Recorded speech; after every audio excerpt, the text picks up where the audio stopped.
अब देख लेते हैं वैद्युत आवेश के क्या क्या गुण होते हैं। सबसे पहला गुण क्या है भाई, आवेश का। आवेशित पदार्थ का, यदि कोई पदार्थ आवेशित हो जाता है तो सबसे पहले उन चीजों के गुणों को समझेंगे और आवेशित कैसे होता है उस चीज को भी समझेंगे। तो प्रत्येक पदार्थ में होता है, सबसे पहले पॉइंट तो यही है कि आवेश हर एक पदार्थ में होता है इलेक्ट्रॉन और प्रोटॉन के रूप में। फिर दूसरा पॉइंट हमारा आ जाता है कि जो उदासीन पदार्थ होते हैं, यानी कि क्योंकि देखो ये भी पदार्थ आवेश को धारण किए हुए है लेकिन फिलहाल ये उदासीन है। तो ये उदासीन क्यों है, क्योंकि इलेक्ट्रॉनों की संख्या और प्रोटॉनों की संख्या दोनों में बराबर है और आपको पता है कि इलेक्ट्रॉनों पर चार्ज और प्रोटॉन के ऊपर चार्ज हमेशा बराबर होता है। इलेक्ट्रॉन पर नेगेटिव होता है और प्रोटॉन पर पॉजिटिव होता है। 1.6 × 10⁻⁻⁹ गुना, ठीक है। चलिए अब इसके बाद आ जाते हैं हम तीसरा पॉइंट, आवेश का क्या है जी। जब कोई पदार्थ इलेक्ट्रॉन त्यागता है, मान लो कोई पदार्थ है, मैंने बताया था कि दो पदार्थ है मान लो यहाँ पर और दोनों को आपस में रगड़ा जाते हैं, तो इसके इलेक्ट्रॉन्स निकल के क्या होता है कि इसके ऊपर चले जाते हैं, ठीक है भाई। तो क्या हो गया, जिसने इलेक्ट्रॉनों का त्याग किया है उसके ऊपर तो आ जाएगा प्लस चार्ज और जिसने इलेक्ट्रॉनों को ग्रहण किया है उसके ऊपर आ जाएगा माइनस चार्ज। और जो माइनस चार्ज आता है ना, ये पूरी बॉडी या फिर जो प्लस चार्ज आता है, जो भी आवेश आता है किसी भी बॉडी के ऊपर, वो आवेश उस पूरी बॉडी पर समान तरीके से फैल जाता है। ऐसा नहीं है कि वो बस जो है इलेक्ट्रॉन यहाँ पे था तो सामने वाले इलेक्ट्रॉन के सामने से ही यहाँ पर नेगेटिव है यहाँ पर पॉजिटिव, बस इतना सही ना। जो पॉजिटिव जो इलेक्ट्रॉन जहां से निकल के चला गया बस चला गया, कि पूरे पदार्थ पे वो आवेश फैल जाता है। आई बात समझ में, आवेश कभी एक जगह नहीं रहता किसी पदार्थ के अंदर, सारी जगह फैल जाता है, ठीक है। अब हम बात करेंगे यहाँ पर चौथा पॉइंट। भाई चौथा पॉइंट क्या है, तीसरा पॉइंट समझ लेंगे, जब किसी पदार्थ में इलेक्ट्रॉन निकलते हैं तो वो धनावेशित हो जाएगा और अगर इलेक्ट्रॉन को ग्रहण कर लिया तो क्या हो जाएगा, ऋणावेशित। यानी कि जब माइनस चार्ज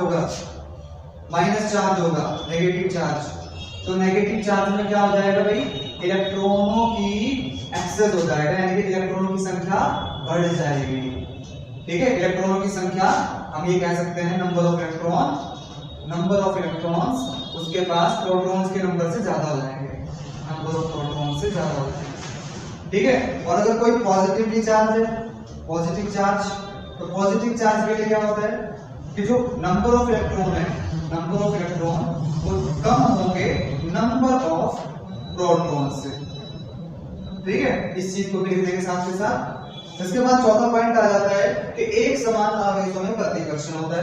मान लो ये प्लस प्लस के चार्ज है, ठीक है, प्लस चार्ज है, ये भी प्लस है और ये भी प्लस है, तो होगा क्या, दोनों एक दूसरे को रिपल करेंगे, यानी कि प्रतिकर्षित करेंगे, दूर भगाएंगे। और अगर ये माइनस माइनस हुए दोनों तब भी ऐसा ही होगा, मान लो दोनों में दोनों माइनस है तो भी क्या कर रहे हैं, दो तब भी रिपल करेंगे। लेकिन अगर विपरीत प्रकृति के आवेश है, एक प्लस है और एक माइनस है, तो उस स्थिति में दोनों एक दूसरे को आकर्षित करेंगे। मान लो एक प्लस हो जाता है माइनस, तो इतना यहाँ पर लेकर प्लस और एक तरफ माइनस, तब क्या करेंगे, एक दूसरे को अपनी तरफ खींचेंगे। तो इस तरीके की व्यवस्था यहाँ पर रहती है, ये बात आपकी समझ में आ जानी चाहिए। ये प्रॉपर्टीज आवेश की अगर समझ में आ रही है तो नेक्स्ट प्रॉपर्टीज को देखते हैं। चलिए नेक्स्ट प्रॉपर्टी आ जाती है भाई पांचवी प्रॉपर्टी, आवेशों में चालन होता है। अब आवेशों में चालन का क्या अर्थ हुआ, मान लो भाई एक जो ऑब्जेक्ट है मेरे पास वो पॉजिटिवली चार्ज है, उसके ऊपर धनात्मक आवेश है, ठीक है। मान लो इसके ऊपर 5 कूलम आवेश है भाई, ठीक है। मैं बिल्कुल इसी के आइडेंटिकल, बिल्कुल इसी के जैसा एक गोला लेकर के आता हूँ जो कि चालक है, इसकी जितना ही रेडियस है, इसका त्रिज्या है जो कि उदासीन है। तो मैं क्या करता हूँ भाई, अगर मैंने इस वाले गोले को इससे टच करा देता हूँ, स्पर्श करा देता हूँ, ये क्या है, अभी उदासीन है, ये उदासीन है भाई, तो क्या होगा, इसके यानी कि इसके ऊपर चार्ज कितना है, 0।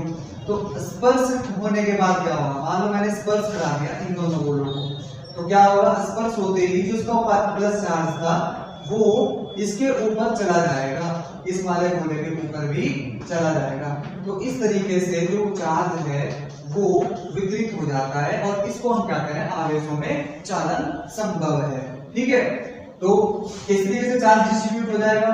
अगर ये आइडेंटिकल है, बिल्कुल एक जैसे हैं, तो 5 कूलम और 0 कूलम दोनों का एवरेज निकाल देंगे तो उस हिसाब से वितरित हो जाएंगे, ठीक है।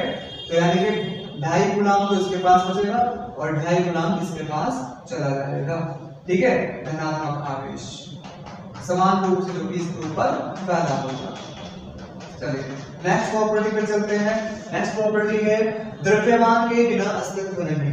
यानी कि कहना क्या चाहते हैं कि जो पॉजिटिव चार्ज होते हैं और जो नेगेटिव चार्ज होते हैं वो हमेशा किसी ना किसी ऑब्जेक्ट के ऊपर ही हो सकते हैं। ऑब्वियसली भाई सीधी सी बात है भाई, किसी ना किसी ऑब्जेक्ट के ऊपर तो होंगे, क्योंकि हर एक ऑब्जेक्ट में इलेक्ट्रॉन और प्रोटॉन तभी हो सकते हैं जब कोई ऑब्जेक्ट होगा भाई, परमाणु होगा तभी तो इलेक्ट्रॉन और प्रोटॉन होंगे, और परमाणु होगा तो पदार्थ होगा। अगर पदार्थ ही नहीं है तो परमाणु नहीं है, परमाणु नहीं है तो इलेक्ट्रॉन प्रोटॉन नहीं है, और इलेक्ट्रॉन प्रोटॉन नहीं है तो स्थानांतरण नहीं है, इसलिए आवेश भी नहीं होगा। तो अगर द्रव्यमान है तो ही आवेश का अस्तित्व हो सकता है। ठीक है, इसके बाद हम बात करेंगे यदि किसी आवेशित वस्तु के संपर्क निकट उदासीन चालक लाया जाता है। संपर्क का मतलब है कि उसके पास लेकर के आया जाता है। मान लो भाई एक आवेशित वस्तु है, ठीक है, ये प्लस चार्ज की कोई वस्तु है, ठीक है, मैं इसको किसी उदासीन वस्तु के पास लेकर के आता हूँ, तो होगा क्या, इसके अंदर के जो इलेक्ट्रॉन है वो प्लस चार्ज से आकर्षित होकर के इस तरफ आ जाएंगे, इस तरफ आ जाएंगे सारे के सारे नहीं आएंगे। कहने का मतलब जो फ्री इलेक्ट्रॉन्स होते हैं वो कहीं ना कहीं इलेक्ट्रॉन की डेंसिटी इस तरफ ज्यादा हो जाएगी और प्रोटॉन की डेंसिटी इस तरफ ज्यादा हो जाएगी, तो हल्का सा प्लस चार्ज इसके इस तरफ चला जाएगा। हालांकि ये वस्तु अभी भी उदासीन है, कारण जितना प्लस चार्ज इस तरफ है उतना माइनस चार्ज इस तरफ है, तो उदासीन होते हुए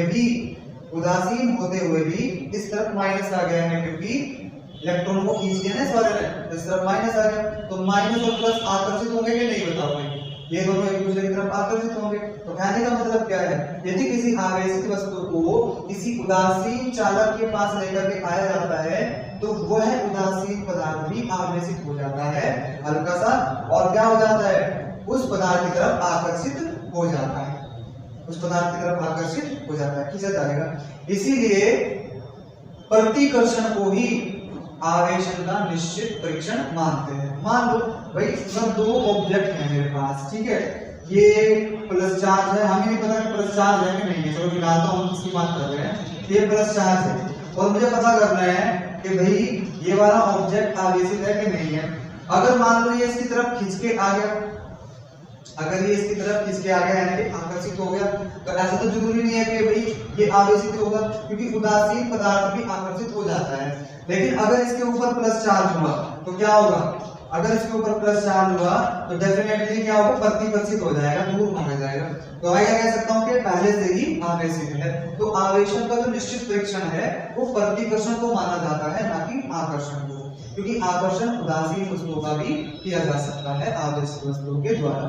अब हम बात करते हैं आठवीं प्रॉपर्टी जो है वो क्या है, अभी योज्यता का पालन करता है। योज्यता का पालन करने का अर्थ क्या है, मान लो किसी ऑब्जेक्ट को मैंने छोटे छोटे Q1, Q2, Q3, Q4 इतने सारे चार्ज दिए हैं, एक माइनस का दिया है, बाकी सब प्लस के दिए हैं, ठीक है, इतने सारे चार्ज दिए हैं। तो मैं कह रहा हूँ कि इसके ऊपर टोटल चार्ज कितना हो गया भाई, तो टोटल चार्ज क्या हो जाता है, मैं कहूंगा यहाँ पर टोटल चार्ज हो जाएगा Q नेट, यानी कि Q नेट हो जाएगा भाई Q1 प्लस Q2 और माइनस Q3 और प्लस Q4, तो इन सबको जोड़ दिया जाएगा। अब उनको भाई माइनस क्यों कर दिया, क्योंकि ये माइनस का चार्ज है इसलिए माइनस कर दिया, जो माइनस का है वो माइनस होगा, जो प्लस का है वो प्लस का होगा, तो इसलिए योज्यता का पालन भी यहाँ पर करता है। चलिए नेक्स्ट प्रॉपर्टीज देखते हैं। सबसे पहले मैं आपको बता दूं, बोर्ड के हिसाब से अगर बात देखी जाए तो ये जो प्रॉपर्टीज है इस पर आधारित जो CUET के क्वेश्चन है, PGT के क्वेश्चन है, उससे भी आपके क्वेश्चन अभी रखवाए जाएंगे प्रीवियस ईयर में, किस तरीके से क्वेश्चन पूछे गए हैं, यहाँ से प्रॉपर्टीज में से भी क्वेश्चन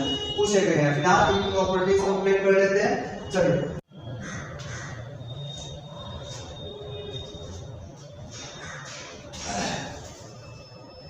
तो भाई नेक्स्ट प्रॉपर्टी आ जाती है हमारी 9th प्रॉपर्टी है, जो कि क्या कहती है, आवेश, वैद्युत क्षेत्र, चुंबकीय क्षेत्र या वैद्युत चुंबकीय तरंगे तीनों उत्पन्न कर सकता है, या फिर इनमें से कोई एक या दो उत्पन्न कर सकता है एक साथ। ठीक है, तो कैसे, देखो मान लो कोई पॉजिटिव चार्ज है और वो स्थिर अवस्था में रखा हुआ है, यानी कि वो चल नहीं रहा है, तो उस स्थिति में उससे केवल और केवल क्या प्रोड्यूस हो रहा होगा भाई, केवल और केवल वैद्युत क्षेत्र प्रोड्यूस हो रहा होगा। क्या प्रोड्यूस हो रहा होगा भाई, वैद्युत क्षेत्र प्रोड्यूस हो रहा होगा, यानी कि इलेक्ट्रिक फील्ड। ठीक है, वैद्युत क्षेत्र, वैद्युत क्षेत्र क्या होता है, किसी भी आवेश के चारों ओर का वह क्षेत्र जिसमें उसके होने के प्रभाव को महसूस किया जा सकता है या फिर वो प्रभावित करता है दूसरे चार्ज पार्टिकल्स को। ठीक है, इसके बाद अगर ये आवेश चल पड़ता है किसी वेग से जो कि कांस्टेंट है, कांस्टेंट यानी कि नियत वेग से ये चल पड़ता है किसी दिशा में, ठीक है, मान लो v वेग से चल पड़ा, तो उस स्थिति में ये इलेक्ट्रिक फील्ड भी प्रोड्यूस करेगा और साथ ही साथ मैग्नेटिक फील्ड भी प्रोड्यूस करेगा, आपको ये पता होना चाहिए। इसके बाद अगर ये आवेश किसी त्वरित एक्सेलरेटेड हो जाता है, यानी कि किसी त्वरण के साथ गतिमान हो जाता है, त्वरित हो जाता है, ठीक है, त्वरित, तो उस स्थिति में इलेक्ट्रिक फील्ड भी प्रोड्यूस होगा प्लस मैग्नेटिक फील्ड भी प्रोड्यूस होगा और प्लस इलेक्ट्रोमैग्नेटिक रेडिएशंस भी प्रोड्यूस होंगी, ठीक है, तो ये तीनों प्रोड्यूस होती है उस स्थिति में, आपको ये बात क्लियर होनी चाहिए। हालांकि इलेक्ट्रोस्टैटिक में केवल हम इस वाली सिचुएशन को स्टडी करते हैं जहां पर आवेश रुका रहता है। इसके बाद हम आ जाते हैं 10वीं प्रॉपर्टी पे, आवेश के संरक्षण का सिद्धांत। आवेश के संरक्षण का सिद्धांत भी आवेश है होने ही है। ये क्या है भाई, आवेश हमेशा किसी भी निकाय का सुरक्षित रहता है, आवेश को ना ही तो नष्ट किया जा सकता है ना ही इसे उत्पन्न किया जा सकता है। कहने का मतलब क्या है, अब आप कहोगे कि भाई देखो ये एक ऑब्जेक्ट था और ये दूसरा ऑब्जेक्ट था, हमने इनको आपस में रखा, इसके इलेक्ट्रॉन्स इसके ऊपर चले गए, मान लो 2 इलेक्ट्रॉन चले गए, तो क्या होगा भाई, नेक्स्ट पोजीशन में इसके ऊपर प्लस के 2 चार्ज आ जाएगा, जो कि इसके ऊपर फैल गया है, मान लो, ठीक है, फैल गया है, चलो ठीक है भाई, और इसके ऊपर कितना आ गया भाई, इसके ऊपर माइनस का चार्ज होगा क्योंकि इसने इलेक्ट्रॉन ले लिए हैं।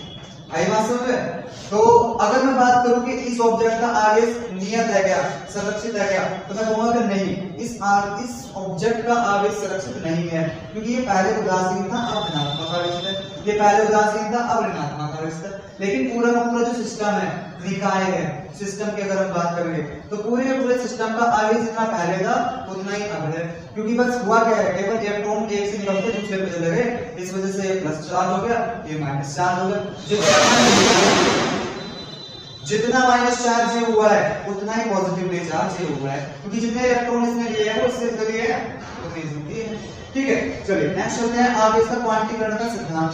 आवेश का क्वांटीकरण का सिद्धांत का क्या अर्थ हुआ भाई, आवेश का क्वांटीकरण का सिद्धांत कहता है कि मान लो जैसे कि ये ऑब्जेक्ट है, ठीक है भाई, ये ऑब्जेक्ट है कोई, देख लो यहाँ से समझेंगे, मान लो किसी चीज के ऊपर, ठीक है, माइनस चार्ज आया है, तो कहने का मतलब क्या है, इसके ऊपर जो टोटल चार्ज है, मान लो क्यों आवेश आ गया है। अब आपको भी पता है कि कोई भी पदार्थ या तो किसी दूसरे पदार्थ को 1 इलेक्ट्रॉन दे सकता है, या 2 इलेक्ट्रॉन दे सकता है, या 3 इलेक्ट्रॉन दे सकता है, 2.5 इलेक्ट्रॉन तो नहीं दे सकता, 1.5 इलेक्ट्रॉन भी नहीं दे सकता, 2.25 इलेक्ट्रॉन भी नहीं दे सकता, ठीक है। तो इस तरीके की जो इलेक्ट्रॉन गिविंग एक तरीके से टेंडेंसी होती है वो हमेशा पूर्णांक में ही रहती है, यानी कि या तो 1 इलेक्ट्रॉन जाएगा, या 2 इलेक्ट्रॉन, या 3 इलेक्ट्रॉन, या 4 इलेक्ट्रॉन, या 5 इलेक्ट्रॉन, हमेशा प्राकृतिक संख्याओं में ही इलेक्ट्रॉन जा सकते हैं, और जितने इलेक्ट्रॉन जाएंगे उन सभी के टोटल योगफल हो जाएगा कि नहीं, उन सब का आवेश जुट जाएगा, तब जाकर के उतना आवेश बनेगा, तो यहाँ पर क्या है, क्या बराबर m ई क्या है, इलेक्ट्रॉन का आवेश है, और जितने इलेक्ट्रॉन गए हैं वो m। तो किसी पदार्थ पर यदि n इलेक्ट्रॉन गए हैं तो उसके ऊपर चार्ज कितना हो जाएगा, n ई क्या है, 1 इलेक्ट्रॉन का चार्ज है। अगर किसी पदार्थ से इलेक्ट्रॉन निकले हैं तो n इलेक्ट्रॉन निकलने पर e की मल्टीप्लाई करेंगे उतना चार्ज उसके ऊपर पॉजिटिव हो जाएगा, अगर किसी के ऊपर n इलेक्ट्रॉन आए हैं तो n ही नेगेटिव हो जाएगा। क्लियर है? चलो यहाँ पे जो है हमारी जो आवेश की प्रॉपर्टी है वो सेकंड लास्ट तक हो चुकी है, अब हमारी लास्ट प्रॉपर्टी बची है उसको भी देख लेते हैं, ठीक है भाई। आवेश की लास्ट प्रॉपर्टी क्या है, इसको ध्यान से देखेंगे, बहुत ही ज्यादा जो है जरूरी है, और जरूरी के साथ साथ जो है ये भी है कि भी इस पे क्वेश्चन भी बना है, प्रीवियस ईयर क्वेश्चन भी है, उसको भी देखेंगे हम आपके साथ, ठीक है, किस तरीके से क्वेश्चन बना था और क्या नाम था इस तरीके का। तो देखो जो लास्ट प्रॉपर्टी है वो क्या कहती है, लास्ट प्रॉपर्टी कहती है कि जो आवेश का वितरण है, आवेश जो डिस्ट्रीब्यूट होता है किसी भी ऑब्जेक्ट के पृष्ठ के ऊपर, ठीक है, 12वीं प्रॉपर्टी है, ठीक है, 12वीं प्रॉपर्टी में कहा गया है कि जो चार्ज डिस्ट्रीब्यूट होता है, मान लो एक ये ऑब्जेक्ट है, ठीक है, ये ऑब्जेक्ट है, इसको थोड़ा सा अलग बना देते हैं, जैसे कि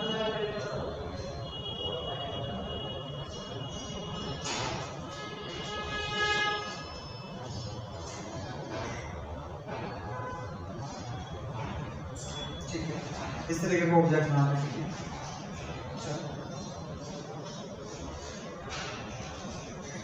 और एक ऑब्जेक्ट है जो है ये वाला, है, मान लो हमने प्लस क्यू चार्ज तो इसको दिया और प्लस क्यू चार्ज इसको दिया।